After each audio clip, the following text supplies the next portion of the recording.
Kinds of noun मध्ये नावाच्या प्रकारामध्ये आपण जो काही दुसरा प्रकार आहे तो बघतोय प्रॉपर नाउन. प्रॉपर नाउन म्हणजे विशेष नाव. म्हणजे विशेष काहीतरी. अमिताभ बच्चन, ऐश्वर्या राय काय? धर्मेंद्र, ठीक आहे, नरेंद्र मोदी, ठीक आहे, एकनाथ शिंदे, देवेंद्र फडणवीस, भारत, हिमालय, पाकिस्तान, ऑस्ट्रेलिया, चायना, हे स्पेशल नाव आहे. जपान, ठीक आहे, कारण हे कॉमन नाव नाही, हे प्रॉपर नाव आहे. तुमचं नाव सुद्धा एक प्रॉपर नाव आहे, ठीक आहे. देशाचं, गावाचं, शहराचं, ठिकाणाचं स्पेशल नावाने ज्यावेळेस आपण संबोधन करत असेल, स्पेशल नावाने जर आपण बोलत असेल तर समजून घ्यायचं ते नाव आहे प्रॉपर नाव. म्हणजे लक्षात येते का?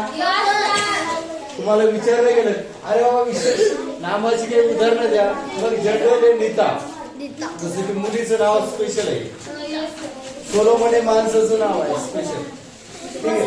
त्यानंतर पुणे त्या स्थळामध्ये स्पेशल शहराचं नाव घेतलं गेलेलं आहे, नाव घेतलं गेलं पाहिजे. नद्या अनेक, परंतु आपण गोदावरीच नदी घेतली, म्हणजे स्पेशल गोदावरीच्या बाबतीत बोलतोय आपण. नद्या अनेक नद्या झाल्या, ते कॉमन नाव झालं, सामान्य नाव झालं, परंतु ते प्रॉपर नाव आहे. ओके.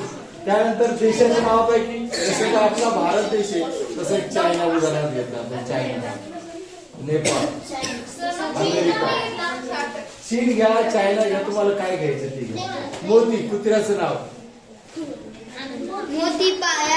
किंवा मग माणिक, मोती, डायमंड ते घेऊ शकता. मोती. ओके.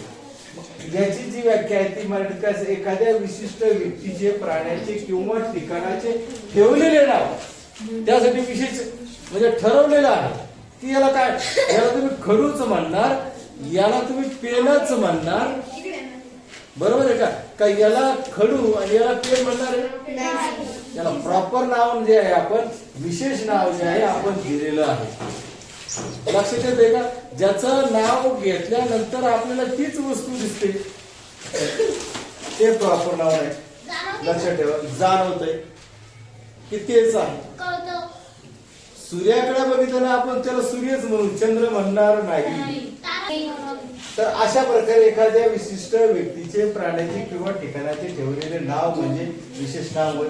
जसं की याचं उदाहरण नीता, सोलोमन, पुणे, गोदावरी, चायना, मोती, अमिताभ बच्चन, ऐश्वर्या राय, श्रीदेवी, या प्रकारची जी स्पेशल नावं आहेत, तर या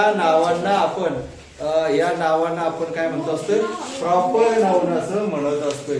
मी तुम्हाला प्रॉपर नाउनची व्याख्या विचारली म्हणजे तुम्हाला ती सांगताच आली पाहिजे आणि त्याची उदाहरणंही तुम्हाला मला देता आली पाहिजे, इंग्रजी आणि मराठी.